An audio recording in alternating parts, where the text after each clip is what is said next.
પ્રોહિબિશનના ગણનાપાત્ર કેસના આરોપીને પાસાના કાયદા અંતર્ગત જેલ ધકેલતી સારોલી પોલીસ કમિશનર શ્રી અનુપમસિંહ ગેહલોત સાહેબ તથા ખાસ પોલીસ કમિશનર શ્રી સેક્ટર 1 તથા નાયબ પોલીસ કમિશનર શ્રી ઝોન 1 તથા મદદનીશ police commissioner Shri B division Surat શહેરનાઓએ પ્રોહિબિશનનો ગુનો કરવાની ટેવવાળા ઇસમોને ગુનો કરતા અટકાઈ અને ગુના ઉપર અંકુશ રહે તે સારો પ્રોહિબિશનના ગુનામાં પકડાયેલ ઇસમો વિરુદ્ધ પાસા દરખાસ્ત કરવા સૂચના કરેલ હોય જે સૂચના અને માર્ગદર્શન આધારે પોલીસ ઇન્સ્પેક્ટર શ્રી એસ.આર. વેકરિયા તથા સર્વેલન્સ સ્ટાફના પોલીસ સબ ઇન્સ્પેક્ટર એચ.એલ. દેસાઈ તથા પોલીસ કોન્સ્ટેબલ પરેશભાઈ નાથાભાઈ નાઓને આવા ઇસમો વિરુદ્ધ પાસા દરખાસ્ત તૈયાર કરી મહેરબાન પોલીસ કમિશનર સાહેબ શ્રી સુરત શહેર નાઓ તરફ મોકલી આપવા સૂચના આપતા દરખાસ્ત તૈયાર કરી મહેરબાન પોલીસ કમિશનર સાહેબ શ્રી તરફ મોકલી આપેલ જે પાસા દરખાસ્ત મહેરબાન પોલીસ કમિશનર સાહેબ શ્રી નાઓ દ્વારા મંજૂર કરી પાસા હુકમ કરતા બુટલેગર ઇસમ મહેન્દ્રકુમાર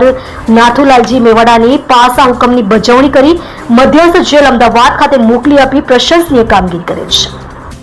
તમે જોઈ રહ્યા છો ગુજરાત સમ્રાટ news channel, chief editor Bhavesh પાટીલની સાથે.